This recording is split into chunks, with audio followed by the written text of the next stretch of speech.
Alrighty, good morning, Kat.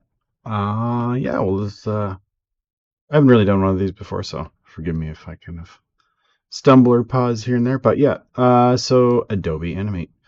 This is just we'll try to do something relatively quick here. Also, if I go over things that you already know and you're like, duh, I already know that. Yeah, I apologize. I just don't know your comfort level with Animate so far, so I'll just start sort of from the beginning, but I'm not going to get like too into the weeds. But I'll take a sip of coffee here. Make sure I'm actually recording, and we should be good to go. So yeah, create new, obviously. You can pick your size. Average video sizes are like 1280 by 720 or 1920 by 1080. So that's like 720p or 1080p. You can do whatever you want. So whatever works for you. This will probably work fine for now.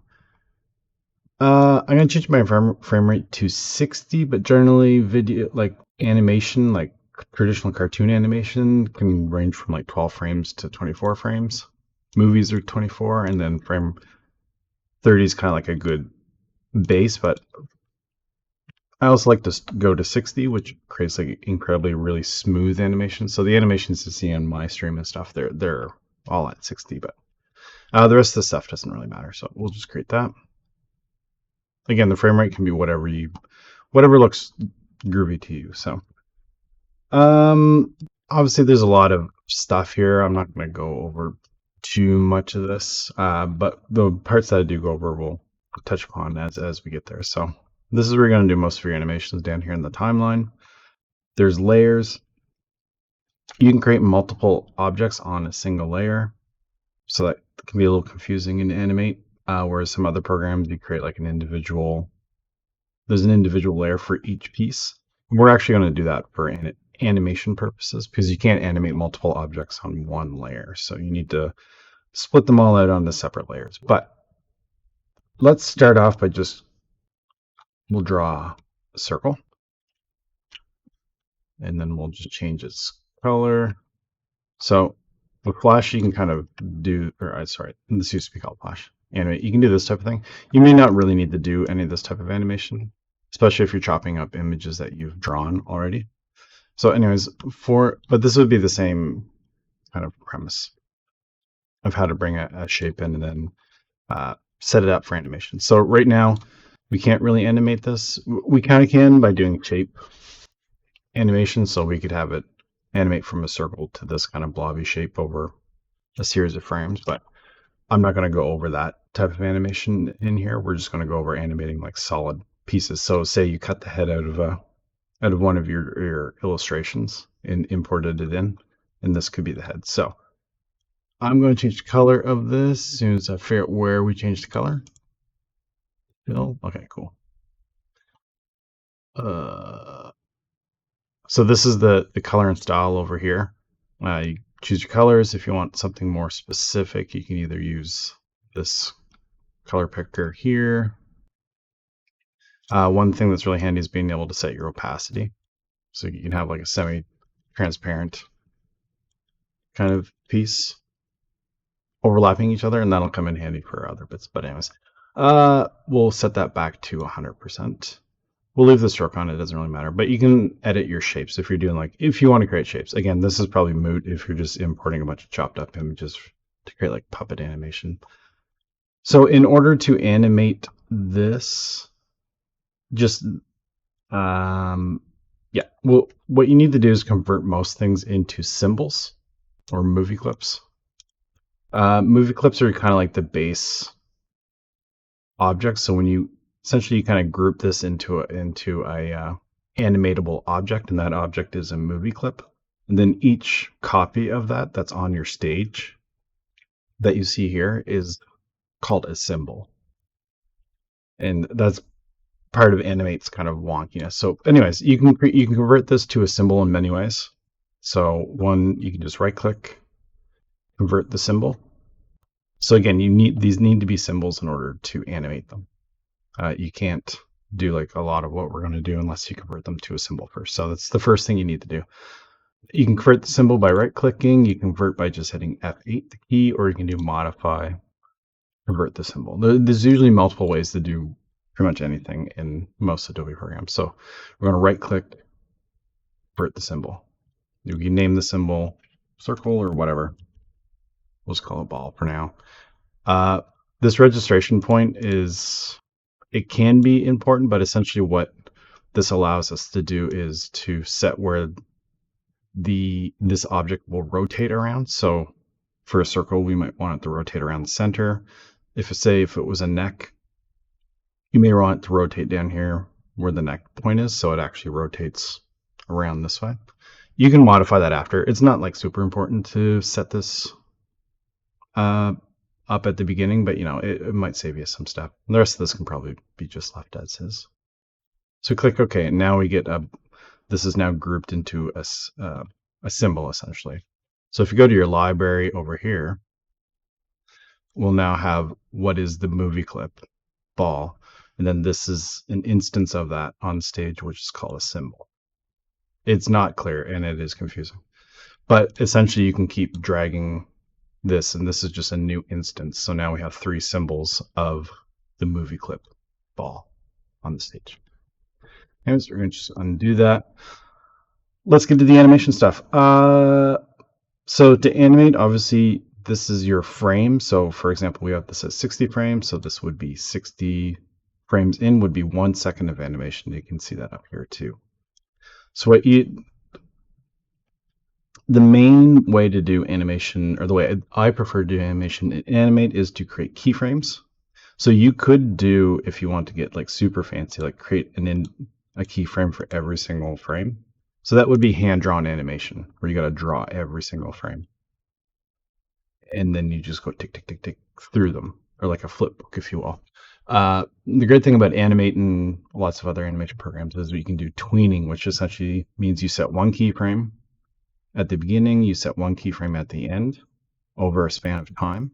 So say, for example, 1 second, we would create a keyframe, and you move your object, and then the computer program just kind of magically interpolates its path that it travels or rotates or whatever you're doing animation wise. So it's called tweening. So yeah, this animation style is called tweening that we're going to be doing. So what we're going to do, so we already have a keyframe. There's already usually a keyframe base, but we want to create a keyframe at 60, just for an example. You can create your keyframes wherever you want, obviously. But again, there's multiple ways to do that. You can right click on the frame. You can go insert keyframe. You can click this here, which also inserts keyframe, but you got to make sure you're on that frame. Or you can hit F6, I believe, also. So once you get more comfortable with animating, you can start to use the short keys, but we'll just do it by right clicking. I think you can probably do insert, modify. Actually, I don't know if you can do it up through the menu, but anyways, 60, we're going to right click. Again, you can do most everything through the right click menu. So that's what I'm going to use for this. But again, there's multiple ways to do it. So insert keyframe. Bam. So now we have 2 keyframes, and keyframes are represented by these little dots on the slivers of frames here. And we can this over here lets you kind of shrink and expand your frames. So if you want to get really minute with your animation, you can zoom it in, or you can bring it out to a bird's eye view. So we'll just zoom it in a little bit more so we can see these nice chunky frames. So what you want to do for tween is you want to leave this where you want start position to be, go to your second frame, keyframe, and then move it to wherever you want it to end up being. So now we have 2 keyframes. That goes in, and what we're going to do is set this up so it automatically kind of transitions or slides the ball over. In order to do that, you need to take your static frames here, essentially, and you can right click again. Right clicking is magic. You can right click and go create Classic Tween, Motion Tween, Shape Tween, or frame by frame animation. I'm only going to be talking about Classic Tween. I have used these other ones, probably mostly Shape Tween, but I don't want to. There's so much you can kind of do. But we're just going to keep it simple and do Classic Tween. So Classic Tween will automatically create this kind of blue frame, and you can tell that it's created the frames in between because there's this nice blue arrow that goes all the way to the next keyframe. So as we slide this back and forth now we see that we have transitions back and forth. And you can see how fast a lot of the animation will come down to timing and how fast or quick things move. And you can test that by either hitting the enter button, and you can see it in real time for the most part, how fast your animation is. Or you can just hit this play button here, so play. And if you want to see it on loop, which is actually pretty handy, because usually you want to watch it a few times over to make sure it is the right speed. So you can just set loop and it'll, well, if you actually, once you set loop, you got to set the frame range that it loops through. So we'll just stretch this just up above the numbers here, all the way over. Then we'll just watch it loop and it's like, yeah, cool. Our first animation. So there's other animations you can do, and the most important, especially if you're going to be doing a walk cycle, is rotating and scaling, stuff like that. So this is a good thing to showcase. So we still have one layer, and I've now drawn another shape onto the same layer that we had the animation, and now it's sort of broken the animation. You can see here by these dots, which means it can't figure out what's going on. It's looking for something that it can't figure out. And it's because there's two objects on here, one that is a movie clip symbol, and then one that's just like a pure shape. So what we want to do is convert this one into a movie clip, just like we did with the last one. So I'm going to change the color to color. I'm going to select the whole thing. If you're working with shapes like this, you can just select like certain bits, but if you want to select the whole thing, you just double click and it usually grabs everything. So again, I'm going to right click. You want to convert to symbol. We're just going to call this square. And now we have two shapes on here, which is great. Or two movie clips, I should say. Again, we got to convert these all to movie clips. And I do believe if you import like PNGs or JPEGs like that you're going to cut out from your illustrations, you'll have to right click, convert to symbol as well. But now when we go to the library, we should have two symbols, one ball, one square. And again, you can just drag new instances out onto that. But again, we're still running into this problem where we have everything nested on one layer.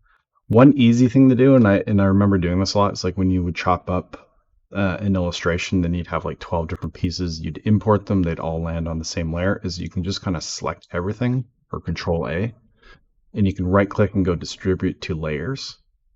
And what that will do is that will create a unique layer for each and every piece that you're going to animate. And that's super, super handy. Again, if you bring in a character who has like 12 or 20 pieces type of thing, then you don't want to have to create a click, click, click, create a brand new layer for every single one. So you just go distribute the layers. And now it's distributed them all to layers. But we lost the animation there, which is not that big of a deal. You can recreate it, but I'm going to undo that actually and show the other way where essentially you would just create a new layer. So we got new layer. You can name your layers too, obviously, but the cool thing is like when you distribute them, as I showed there, these already have names because they're named in the library as ball and square. So when you right click and distribute to layers, the new layers already they take on the name of whatever the object is. So that's actually kind of handy, especially if you got like left leg, calf, left leg, thigh, right leg, calf, right leg, thigh. And you import those, right click, distribute to layers, and they'll all already be named. But so to maintain the animation that we already had there, I'm just going to actually cut this off, and you can see that the dotted lines have disappeared, and now this knows what it's supposed to do. And you can just double click on these to rename them. So I'm just going to do that quickly. No. This video is probably going to get long, and I apologize. Square, and then on this new layer, I'm going to paste the square. And then now we're good to go. Now we're going to rotate. We're going to do an animation of this rotating. Again, go to wherever you want. It doesn't have to be on 60. Again, I'm just using 60 as kind of a base. I like to work with even numbers. That way we can, if we need to divide something by half or that, it's usually pretty easy. So again, we got one keyframe. You need to create another keyframe. So sometimes you'll go over to like 60 and you're like, okay, that's what I want to do, and then you'll move your square over. but then you realize, oh, nothing changed, and that's because you didn't create a new keyframe. You just edited essentially the same keyframe. So what you need to do again is undo that. Is you need to go to your frame and then you need to insert a keyframe. I think there's a way to do auto animation. I can't remember how that, if that's still in here. Maybe. Anyways, they used to have it so you could just toggle on a button that's like auto animate, and you could just go to a frame, move it, go to a frame, move it, and it would automatically create keyframes. That can be a little confusing if you forgot that you got it on or something like that. But anyways, we're just going to do it this way. Again, select your frame, right click, create keyframe or insert keyframe. Again, you can use this button as well. Insert keyframe. So now we have a new keyframe for the square. And I'm going to go back here and just move this over here. Then we're going to go to the end, and then you can see we have two keyframes now in two different positions. So, but I'm going to move this over the same as this one. But what we're going to do this time, and you can actually just right click in the middle here and set this as a tween. We don't really have to set the final keyframe like this. So I'm going to just clear keyframe. So if you need to remove keyframe, you can just right click. And again, most of your things that you need to do on keyframes, you can usually, aside from like actually transforming the object, but modifying keyframes themselves, you can do with the right click menu. On the, make sure you select right click. And we're going to clear keyframe. So now we don't have that keyframe anymore. But what you can do is you can still create this into a classic tween. Now we get the dotted line again, which means it's looking for another keyframe and it cannot find it, which is fine. We're going to create one. So we're just going to right click, insert keyframe. And you'll see that like this one is blue and this one is gray. That just means this is an animation keyframe and this is a static keyframe. It really doesn't matter unless you're continuing animation beyond these, which you will, of course. So it is handy just to kind of keep it as just create your keyframes, and that way each subsequent one you create, it'll automatically make it a tween essentially, or it'll be looking for a tween. Whereas if you leave one as static like this and then you create a new keyframe in here, it'll be static, and then you'll have to still right click and go create classic tween. Anyways, blah blah blah. Okay, so now we have a keyframe. We're going to move this over and we're going to rotate it. So you can either do that through using the free transform tool. Actually, it's probably the best way to do it, honestly. You might be able to do it over here through properties.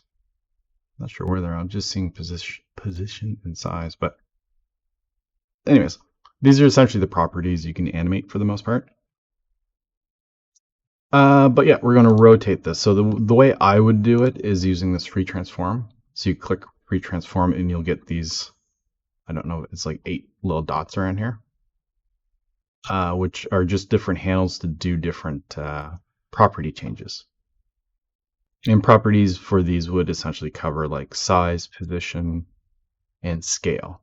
Those are probably the 3 main ones that you generally animate. So size, position, and scale. So position we've already been doing by moving back and forth. Scale is obviously stretching the corners. So you grab the corners, you stretch them. And this would animate. So you can just see how easy that kind of is. So you just set your original keyframe, you set your second keyframe, and then you just change whatever property essentially. And you can do that with the free transform or by hitting the Q button. You can also shear some of these shapes, yeah, if you want. So you might be able to bring like a ponytail in or like a little bit of hair, and you could animate it going back and forth like this. It's not like, super realistic with like it waving type of thing, but it's kind of a nice cheeky way to get some little animation. You can picture this like maybe like a skirt that's like shifting back and forth in the wind or something like that. Or even like if you had like an image of grass that was all kind of chopped out, that maybe span the whole bottom of this frame, you can just have it going. So that's kind of neat. But we're going to rotate this one. So what you do is you kind of Oh, just one thing, you probably know this already, but if you hold shift when you do scaling, it'll keep its proportion essentially. So especially if you bring in like a face or something, and you want to scale it up, and you don't want to try to like make sure it's like you just hold shift and that'll kind of lock its proportions. Anyways, let's rotate, shall we? So we'll just rotate it like this, and then as we go back, you can see that this rotates. And you can change multiple what's the word I'm looking for? Properties on the single keyframe. So it starts off big and then it rotates to small. So we can do that. There's other properties you can animate too. You can just explore those yourself when you get the chance, if you want. There's like color effects, so you can like over time we could make it transparent, or over time we can change its color to like blue or whatever. This type of stuff doesn't work so well on imported images, like from an illustration that you're chopping up. I mean, you can still like brightness and alpha work fine, but tinting just kind of will essentially turn a whole thing blue or whatever color. But anyways, we're not going to get into that too much. And obviously there's more fancy stuff if you want, like blur filters and all kinds of crazy stuff. For walk animations though, you just really need the position and rotation for the most part. You don't even really need scale for that. Okay. Where are we? So the next little bit, so this is just basic animation stuff that I'm talking about. We'll talk about a walk cycle here in a few seconds, but also might have to pause this video. I think I have a meeting in 15 minutes, but maybe it's that new. Anyways, we'll figure it out. So the next basic animation thing that you kind of need to know is called easing. So easing essentially, so if we watch this on loop, these just kind of move in a solid straight line with no like beginning or end kind of. Imagine like a car starting and moving 100 feet and then slowing down and stopping. So a car starts slow, then it picks up speed, and then it ends up slowing down as it gets to the final frame. So that's called easing, and that's really important in animation to make animations look nice and realistic. So what we're going to do to showcase that even more is I'm just going to bring these frames in here. So you can, frame manipulation can be a bit of a pain, but it's really important. So you can essentially, like, you can grab a frame and just kind of drag it around. So you can make it shorter if you want. We'll get into something a little bit more advanced after we do a quick walk cycle, but I'm going to bring that in, and then what I'm going to do is I want this to loop back and forth, so it kind of goes bounces back and forth like this. So in order to do that, I'm going to go on each of these. So we have the circle. I want this to return to its original position. So I'm going to go over here. I'm going to select that frame, right click. I'm going to copy frame. Control C does not work. So you need to do Control Alt C if you want to use short key, or you can just right click, copy frame. We're going to go all the way to the end here, select the frame that I want to put that frame into, and we're going to paste frame. So essentially now the animation, it'll go back and forth. We're going to do the same for this one too. So right click, copy over here, paste. And then if we play this in a loop, it just goes boom, boom, boom. But you can see how kind of like mechanical and hard it is. Like it just hits. There's just no elegance to it. So we're going to add some easing into that. And in order to do that, we're going to go into keyframe, and essentially when you apply easing, it applies easing from that keyframe forward and then to here. So this whole span of 30 or 29 frames as it is here. And then you'll need to apply easing from here all the way through. Again.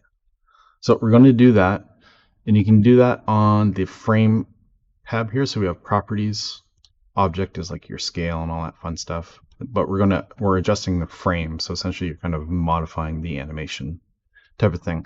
We're not going to go through all of these. We are only going to talk about effects. So tweening, effect, classic ease. So what we're going to do is we're going to click on that. This opens up a tweening panel, or an easing panel. I'm not going to go over this. It gets a little heady. You can definitely do your own research into a lot of this stuff. You can create your own curves, but essentially what we're going to use for pretty much everything is just ease in and out. This is always a great default to use if you want your animation to look a little bit more organic. So you can see what you can envision. This starts off slow, picks up speed, and then it slows down again. So just like a car starting and stopping over the course of 100 feet. These are all like little different versions of that same kind of easing, but we're only going to use sine because sine is nice and it's a little bit subtle, whereas like the default's a little bit stronger. Again, you can test these all out. The easiest way is to do one animation and then go through every single one of these and apply them and see what the animation looks like. And just, it's very tedious, but you get it. That's how you get an idea of what all of these kind of mean. But ease in and out, again, is a great one to go with. Do not go with bounce or elastic. It looks ridiculous. We're going to go with sine, or like the default is fine, but I like sine. It's just a little bit more subtle. So we're going to double click this. You have to make sure you double click it. And then you'll see it sets it here. Effect, sine, ease in, out. We're also going to do that on this frame. So because this still says classic ease. So we're going to go ease in, out, sine, double click. Now we have that set there.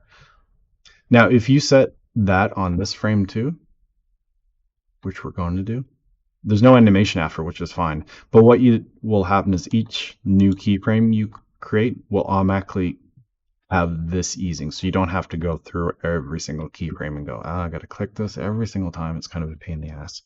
As long as you do it on your first one, and then each subsequent one will automatically inherit that easing. Now let's watch the animation of these two. It might be hard with both of them going at once, but yeah, it's way too quick. So we're going to stretch this out. So this is a great place to show you how to stretch out frames. Essentially, you just select the frame. So you can just kind of click here and drag all the way down and select all the frames. Or you can click in the corner, hold shift, and then go to like the opposite corner of your frames, and it should mass select them. And then we're just going to move this until you get the little yellow line there with the arrows. And then you can just stretch your frames out. So now and you can do that for shrinking too. So if you find your animations too fast or too slow, this is what you can do to kind of stretch it out. You might get some weird frames like this at the end, but again, you can just select them and just remove your frames. I use the short key Shift F5 there. Yeah, remove frames. So right click, remove frames. Then we're going to select these again, and then I want to stretch this out to 120. I like even numbers. So let's play this now and see what this looks like. Again, when you're looping, you got to make sure you expand your frames, your preview frames essentially, to be the whole, whatever you want to preview. So it might be hard to see with both. So let's hide the square and then see what the old end, like just hard bounce. This is almost like Pong, right? It's just like bang, bang, bang. So if we check out the ball though, or the square, sorry, we can see that it goes real nice and soft landing, soft landing, soft landing type of thing. And that's more like what organic people kind of walk. Like our arm's not immediately moving at 100% speed, right? It starts off slow, and then it usually gets slow at the end of the movement too. So that's what the easing is all about. It's very, very important, but it comes with just like a lot of experimenting and figuring that stuff out. Yeah, one last thing before we just do a quick, we'll jump into the walk cycle type of thing.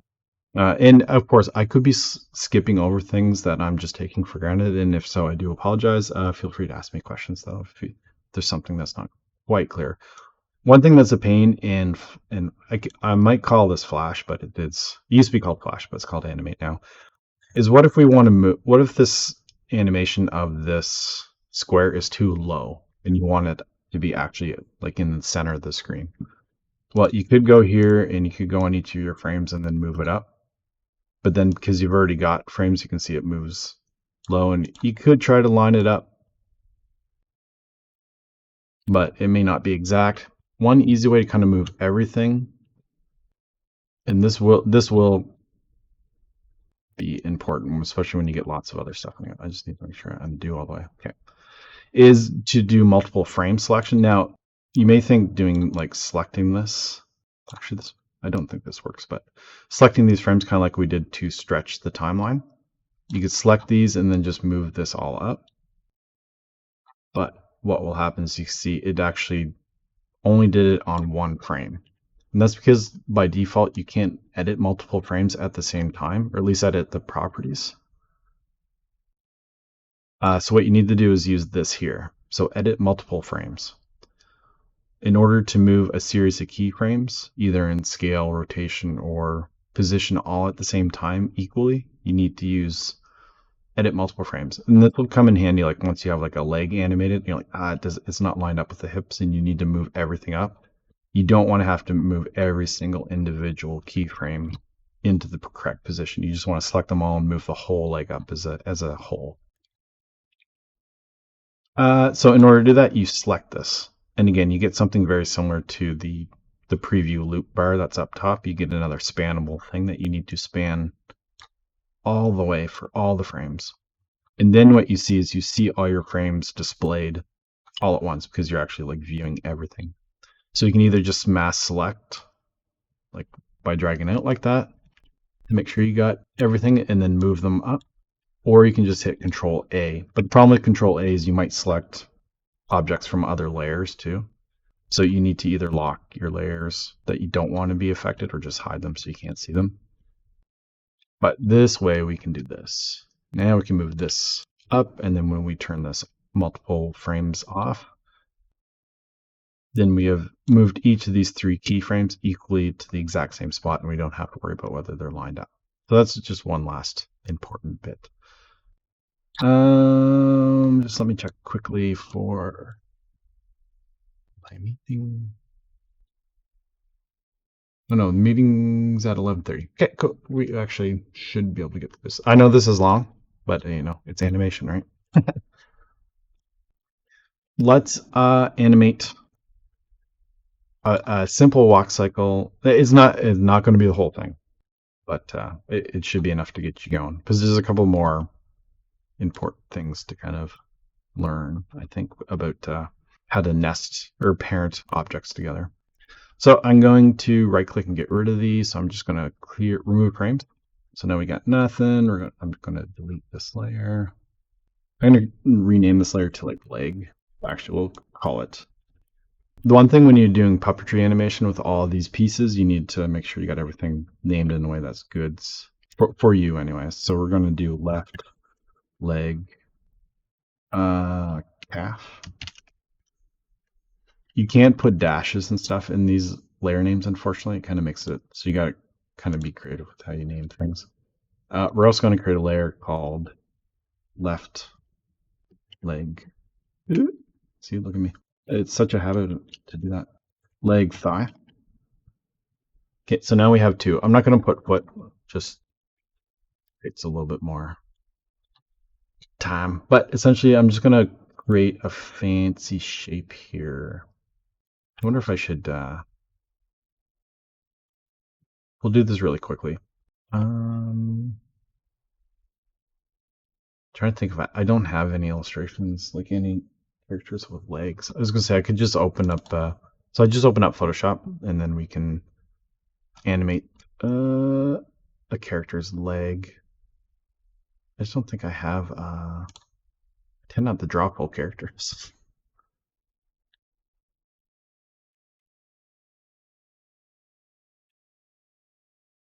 Like especially with legs. Let's do this. This is actually going to be something to, you know, I think I'm getting ahead of myself here.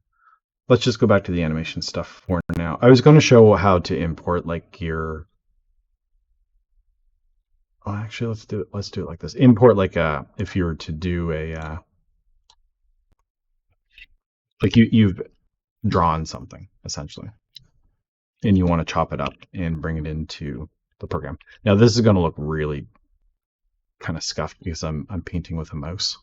So essentially what I'm going to do is like pretend we did a character and this is their thigh. It's beautiful, isn't it? So that's the thigh, and then I'll use a different color. I'll use a different color for a calf.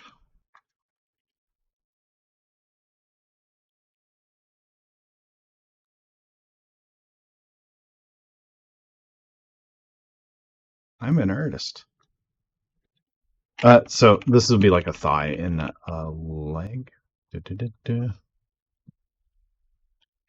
essentially what we need to make sure when you're doing your chopping up is that, so if we transform this and put this position where we think this will rotate, that it kind of looks good when it rotates to the extreme. So like all the way like this and all the way down toward the legs straighten out. You may get into a situation where it's like, so you need to have the overlapping parts, I guess, is what I'm saying. So you can't just like, you can't just cut out this, like straight cut it out and expect it'll work nicely once you animate, because once you do that, you're going to get like little gaps and stuff like that, as you can see. So what we need to do if you're chopping up a piece is you chop it up, and then what you need to do is paint in the background in here. So what we do is you paint in the stuff like this. So what? Nope. And then so you cut this out. Sorry, get distracted. So you cut this out like so, and then you need to fill in the back. Sorry, this is probably a little not as clear, but you need to repaint in the stuff. So that's kind of the problem. But also kind of, I guess, part of the fun of animating your illustrations that you've done is you got to chop them up, but then you usually got to paint in some new bits in behind where you chopped out the other pieces. But this should be good enough to do what we need to do. So yeah. So I'm just going to export these to my desktop, but I'll name them left leg thigh. Again, naming is important if you just want to keep it clear for yourself. I'm just going to export. Click export. And then we'll just do it to pop them in here. Okay, we'll just close this. So we're going to import those. So I'm going to go in. Actually, I can't remember how you import images. Import to stage. Okay, so import the stage. So I'm going to go to that folder, import the two pieces. So now we have our two pieces, and they're not lined up, so we're going to have to do that. So I'm going to select them both. I'm going to hold Shift. I'm going to scale them down to a better kind of size. I'm going to move this to the position that seems to be about right. I'm going to rotate this because it seems a little back. Maybe not. There's. So again, these need to be converted to symbol. So we're going to convert to symbol, kind of like I talked about at the beginning. In order to animate these, you need to convert them to symbols. And you can also see here both these are on the same layer. So I'm going to actually take this calf. I'm going to Control X. I'm going to select the layer that it belongs on and paste. Okay, it's not going to paste. Why is it not going to paste? I think it's because there's no frame there. Insert frame. Okay. Yeah, if you see a frame that has, it's hard to see here, but if you see a frame that has like an empty circle, it just means there's nothing on there. So we're going to do that. So again, in order to do that, I had to create a keyframe, or create not a keyframe, but just an empty frame. Another way we could do this is just simply convert these two symbols. So right click, convert the symbol, again, naming left leg thigh. Perfect. Same with this one, right click, convert to symbol, left leg calf. Now we have two objects all in one frame. We're just going to select these two, right click, distribute layers, and it'll automatically rename your layers and separate these all out into little bits. Just trash this one. Okay.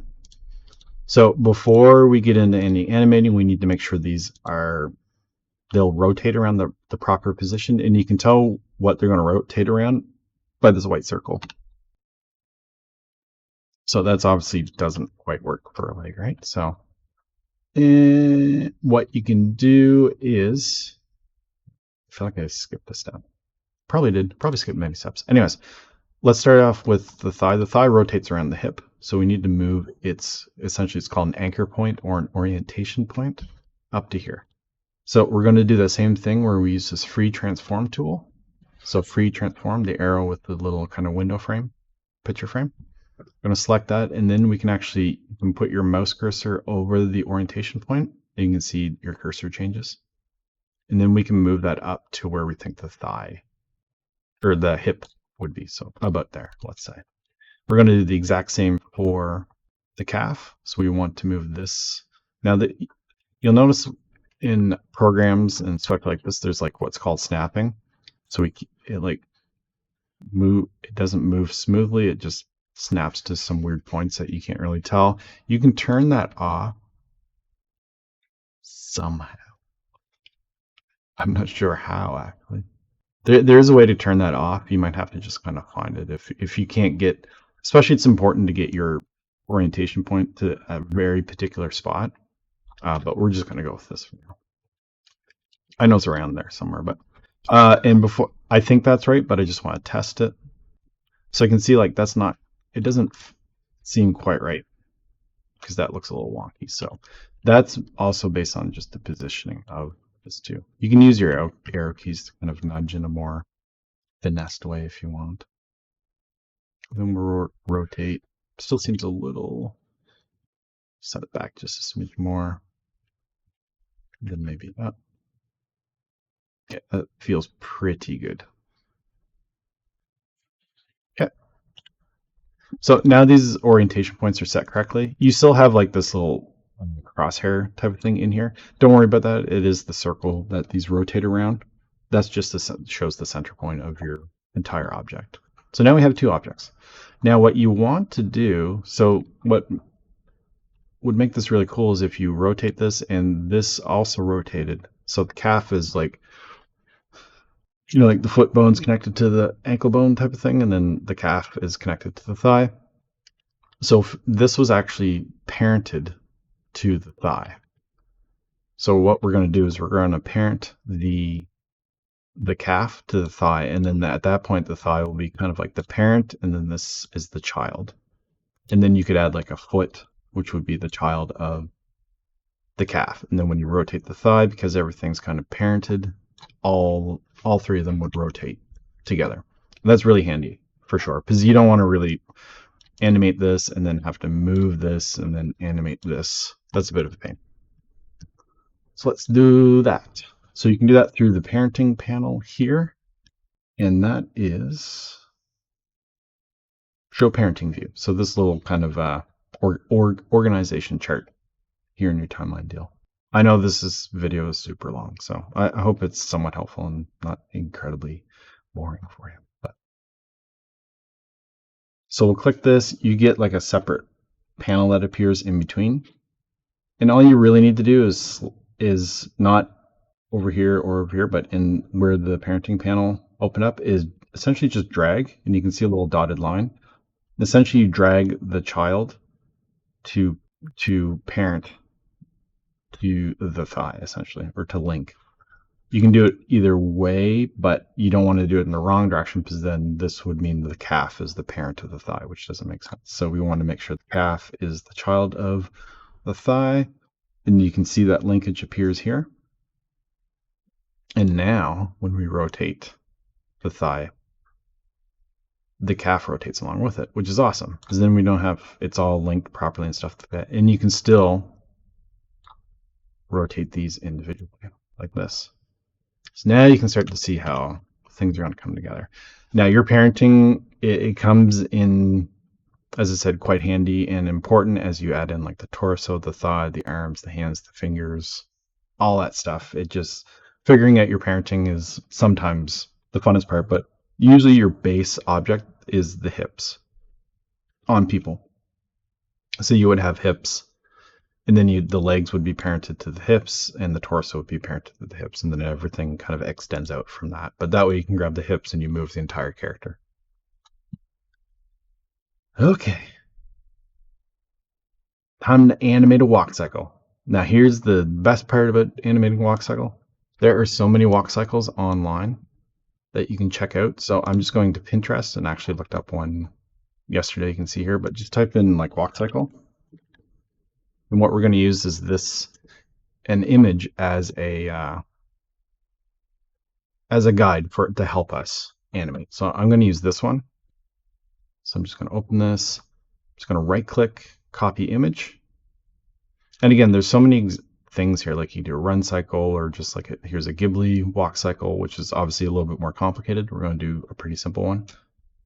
But use this as your base, especially if you're the first time you're doing animation stuff like this. There's absolutely nothing wrong with using these as a reference and to help guide your walk cycles rather than just trying to figure it out all on your own. I remember doing this like with 3D stuff as well, like bringing these in as background images to kind of place your animations over top of, just to make sure that it kind of makes sense. So anyways. So I'm going to copy this image. I'm going to go back into Animate. I'm going to paste it on a new layer down at the bottom. Just going to scale it up a bit. That way we can just kind of move it around as a reference. Make sure it's like relatively the same size as the legs. Now we can scale up the legs down and stuff like that. And then also what I'm going to do is just set the opacity of this down so it's like transparent. So to do that, I'm going to go to frame, and then I'm going to go color effects. Is this right? Do I have to do this like this? Well, that's what we're going to do anyways. Oh, actually, maybe we'll convert this to a symbol, and we'll just call it ref. There we go. And then we might be able to adjust. I'm a liar. Color effects. Okay, yeah. So now we're on object, which is this. We're going to go color effects. We're going to go alpha, and then we're just going to bring the alpha down quite a bit. So just a hint of it so we can use it. Essentially, we're kind of tracing over top of it. The other thing I'm going to, actually, no, we're just going to leave this here for now. So we're going to go with, like, obviously there's two legs. We're just going to go with this front leg here, which would be his right leg. And I'm going to line this up so the hips are kind of in the same spot.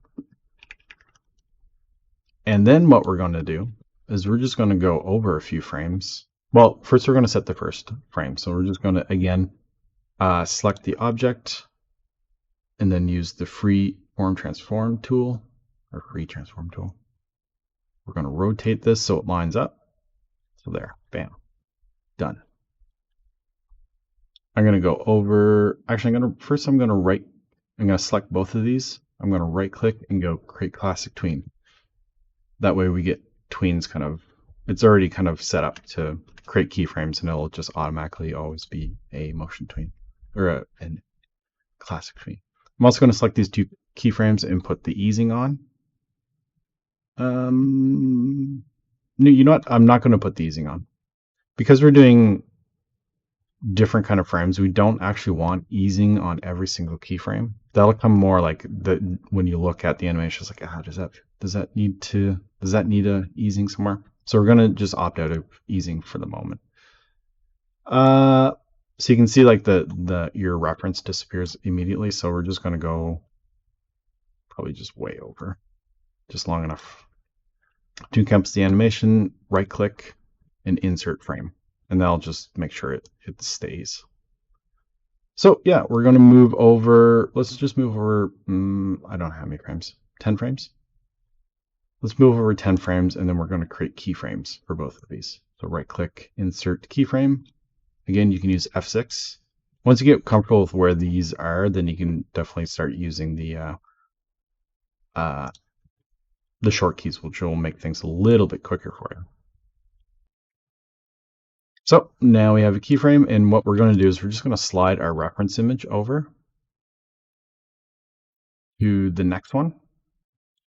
And then we're going to move these into the position that kind of matches these ones.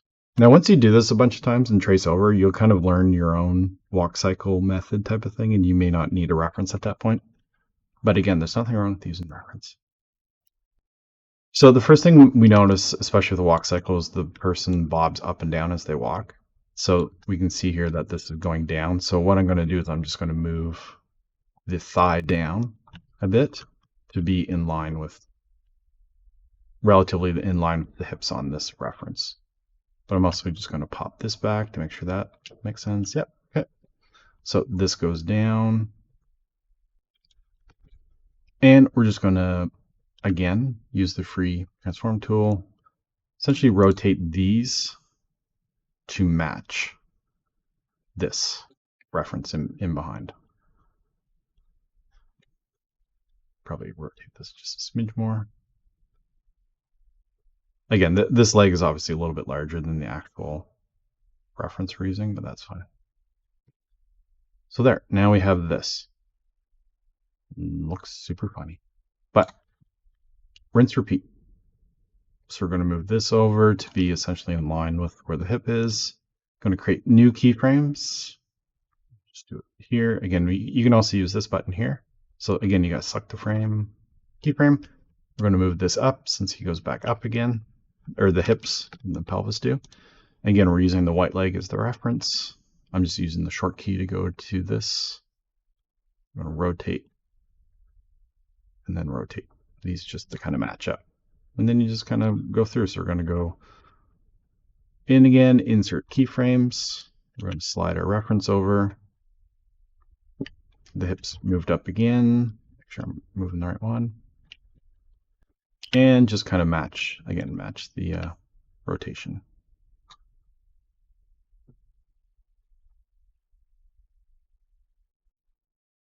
And last but not least, this one. This one's not quite lined up. There we go. A little bit better. Rotate. So the thigh just rotates a little bit this time, but the calf kicks out a little bit more. Okay, so now we're going to see what that looks like. It's going to look funny. There's no doubt about it. So we're going to hide the reference, which you can use this is like the eyeball that kind of hides and locks things. So if you want to still see it, but you don't want to be able to select it, then you select the lock. And that way we can't select our reference anymore, but we can select everything else, or we can hide it.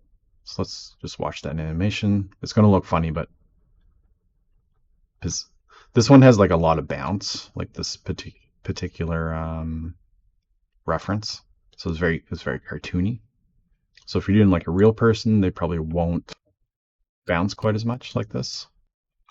How the hip's going up and down so much. So we kind of have a bit of a wonky leg walk.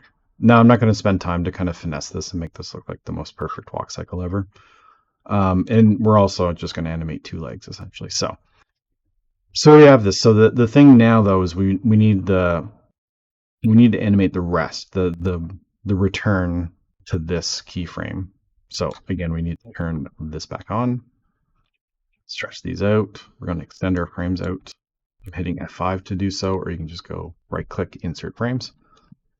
So now we're going to go another 10, and then we're going to go back to using the reference. And what I'm going to use is just like the reverse,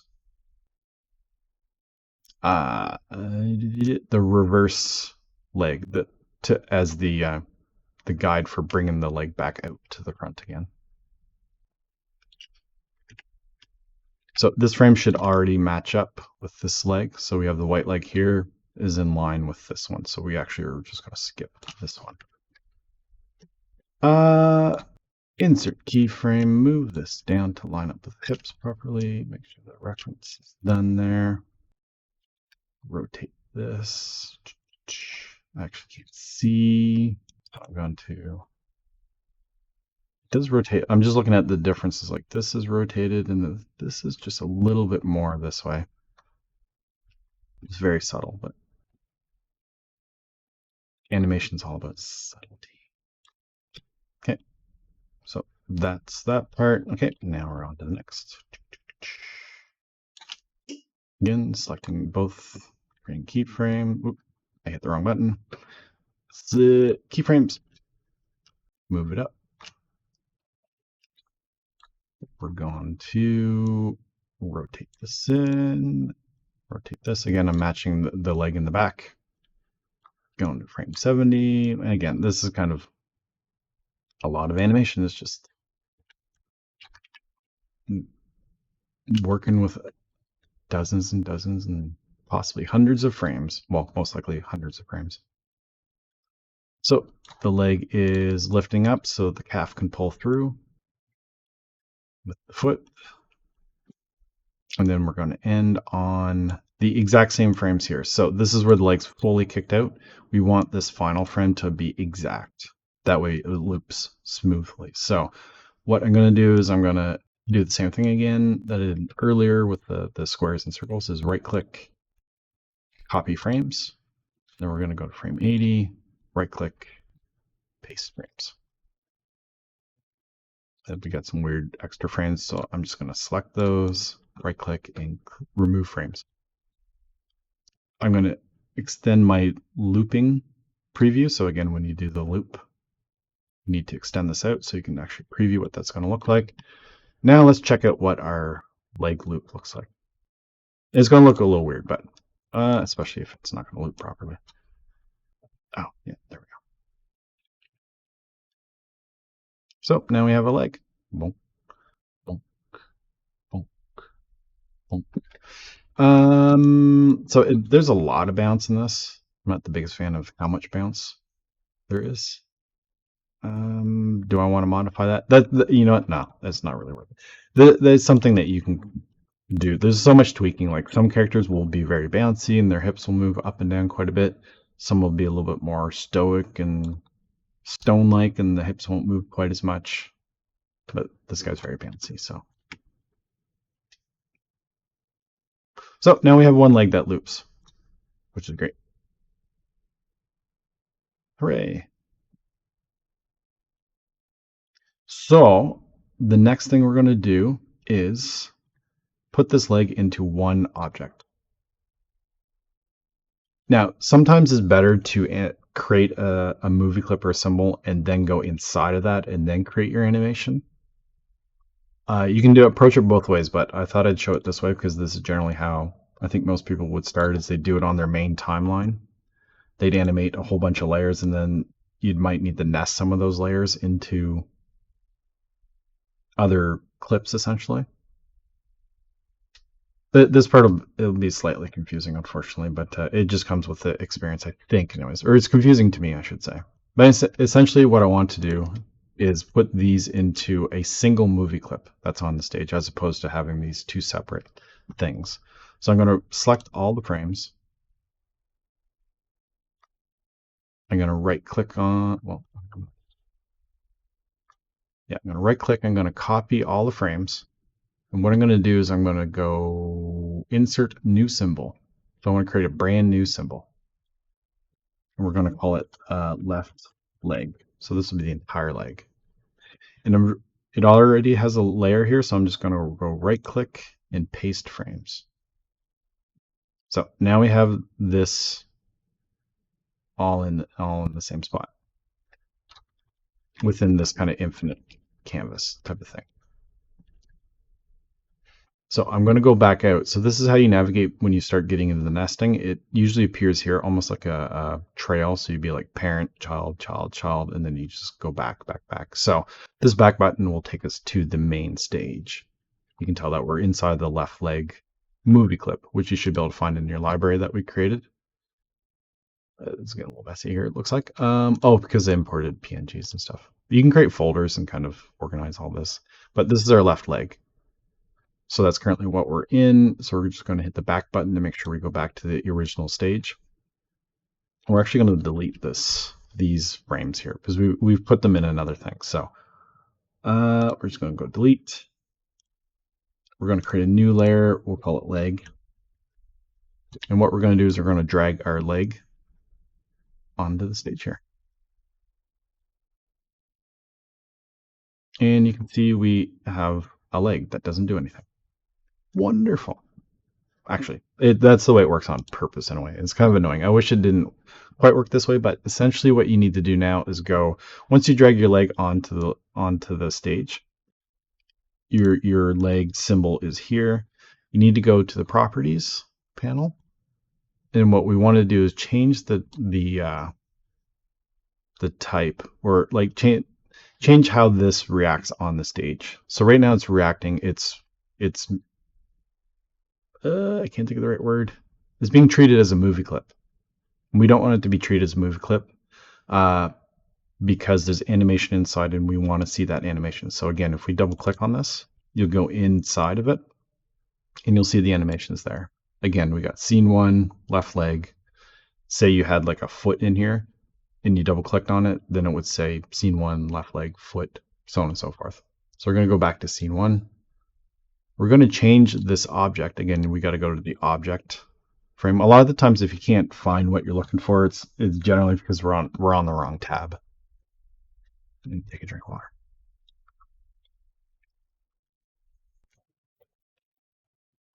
There we go. So we want to change this to graphic.